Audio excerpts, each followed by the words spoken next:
ఎస్కేఎంఐ వాళ్ళ traditional approaches to political science యొక్క traditional approaches గురించి డిస్కస్ చేసుకున్నాం. సో ట్రెడిషనల్ అప్రోచ్ అంటే ఏంటి? అప్రోచ్ అంటే ద వే ఆఫ్ థింకింగ్, ఓకేనా, ఆలోచించే విధానం. సో ఎలాగా ట్రెడిషనల్ వే ఆఫ్ థింకింగ్లో ట్రెడిషనల్గా చెప్పాలంటే దీన్ని పొలిటికల్ సైన్స్ని వీళ్ళు దేన్ని మాత్రమే ఫిక్స్ చేసుకున్నారు అంటే స్టేట్ని, ఓకేనా, స్టేట్ ఇన్స్టిట్యూషన్స్ని మాత్రమే చదివేది పొలిటికల్ సైన్స్, ఓకేనా. ఇలా చెప్పినవన్నీ కూడా ట్రెడిషనల్ అప్రోచెస్. సో ఎవరు ఏ సిద్ధాంతాలు అయితే ఉన్నాయో అవన్నీ స్టేట్ గురించి అంటే రాజ్యం యొక్క సంస్థల్ని, ప్రభుత్వ విధానాల్ని మాత్రమే చదివేది రాజనీతి శాస్త్రము అని చెప్పారు. అవన్నీ traditional approaches. So traditional approaches యొక్క క్యారెక్టరిస్టిక్స్ అనేవి ఎలా ఉంటాయి? దే ఆర్ లార్జ్లీ నార్మాటివ్ అంటే ఏంటి? నార్మాటివ్ అంటే పురాతనమైనవి, లేకపోతే కొన్ని వాల్యూస్ అంటే ఇంకా మనం మార్చడానికి వీలు లేనివి, ఓకేనా, normative. So emphasises on the study of different political స్ట్రక్చర్స్లో డిఫరెంట్ స్ట్రక్చర్స్ మీద ఇవి ఫోకస్ చేస్తాయి. ఏంటవి? Traditional approaches made little attempt to relate theory and research. అంటే ఇక్కడ మీకు దీన్ని బట్టి అర్థమవుతుంది ఇది ట్రెడిషనల్ అని. ఎందుకని? లిటిల్ అటెంప్ట్ అంటే ఏంటి? చిన్న ప్రయత్నం మాత్రమే. దేనికి? రిలేట్. దేనికి సంబంధించి? Theory and research. థియరీకి రీసెర్చ్కి ఇవి చిన్న లిటిల్ అటెంప్ట్ మాత్రమే ఉంటాయి అన్నమాట. అంటే ఏంటి? ఎక్కువగా కృషి చేయవు థియరీకి కానీ రీసెర్చ్ కానీ. ఎందుకు థియరీకి రీసెర్చ్కి కృషి చేయవు అంటే ఎందుకు వీటి కోసం కృషి చేయాలి రీసెర్చ్ కోసం అంటే ఇప్పుడు ఉన్న పరిస్థితి ఇప్పుడు ఉన్నది ప్రజెంట్కి ఉపయోగపడవచ్చు, కానీ ఫ్యూచర్కి ఉపయోగపడుతుందా? ఇట్ షుడ్ బి చేంజ్, దాన్ని మారాలి. సో ఆ విధంగా మారకుండా లిటిల్ అటెంప్ట్ మాత్రమే థియరీకి రీసెర్చ్కి ఉంటాయి కాబట్టి ఇవి traditional approaches. Next, these approaches believe that studies in the political science can never be scientific. ఇవి ఎప్పటికీ కూడా సైంటిఫిక్ కాదు అని నమ్మేవి పొలిటికల్ సైన్స్ యొక్క ప్రిన్సిపల్స్ అన్నమాట.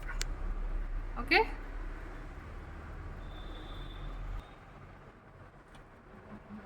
సో ఇవి can never be attempt to scientific nature. ఇవి సైంటిఫిక్ నేచర్ని కలిగి ఉండవు అని చెప్తారు. ట్రెడిషనల్ ప్రిన్సిపల్స్ యొక్క మెయిన్ ప్రిన్సిపల్స్ అనమాట ఇవి.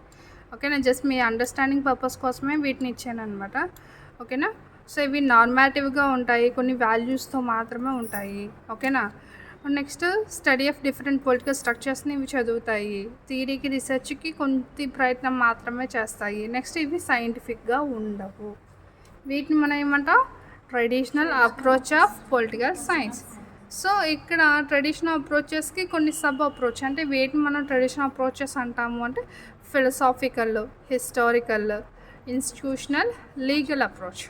ఇవి సబ్ అప్రోచెస్ అనమాట ట్రెడిషనల్ అప్రోచ్కి. సో ఫిలసాఫికల్ అప్రోచ్ అంటే ఏంటండి? ఫిలాసఫీ అన్న పదం ఎక్కడి నుంచి వచ్చింది? The word philosophy comes from ancient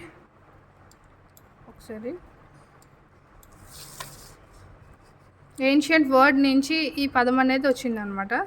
ancient Greek word అదేంటండి? ఫిలసాఫియా. ఏంటి? ఫిలసాఫియా అన్న పదం నుంచి ఇది బయటకు వచ్చింది. ఏంటి? ఫిలాసఫీ అన్న పదం ఎక్కడి నుంచి వచ్చింది? ఫిలసాఫియా అన్న గ్రీక్ వర్డ్ నుంచి వచ్చింది. Okay, next, philosophy is the study of general fundamental problems. ఏంటవి? Such as connected to existence, reality, existence, knowledge, values, reason, mind, ఇంకా ఏంటండి? And languages concern with the establishment of an ideal society. మీకు philosophy approach వచ్చేటప్పటికి ఏంటి అంటే ఇవి existence తోటి, knowledge తోటి, వాల్యూస్ తోటి, రీజన్ తోటి కనెక్ట్ అవుతాయి. ఇవి అంటే ఏంటి? మనం ఫిలాసఫీ అంటేనే పేరు చెప్తాం. చూడండి, ఎవరైనా మనకు ఎక్కువ క్లాస్ పీకితే ఫిలాసఫీ క్లాసులు మాకు పీక్కుతుంటాం కదా మనం. సడన్గా ఫిలాసఫీ క్లాస్ చెప్పద్దు మాకు అంటారు. అంటే ఏంటి? వాల్యూస్ చెప్పడం. ఓకే, వాల్యూస్ని చెప్పడం. సో వాల్యూస్ ఎప్పుడైతే ఉన్నాయో ఈ రియాలిటీ కానీ నాలెడ్జ్ ఇవన్నీ ఉన్నప్పుడు మనకి ఇక్కడ ఏమవుతుంది? ఐడియల్ సొసైటీ అనేది డెవలప్ అవుతుంది. ఓకేనా, నార్మ్స్ అండ్ వాల్యూస్ అంటే కట్టుబాట్లతోనూ విలువలతోనూ ఒక ఐడియల్ సొసైటీ అంటే ఏంటి?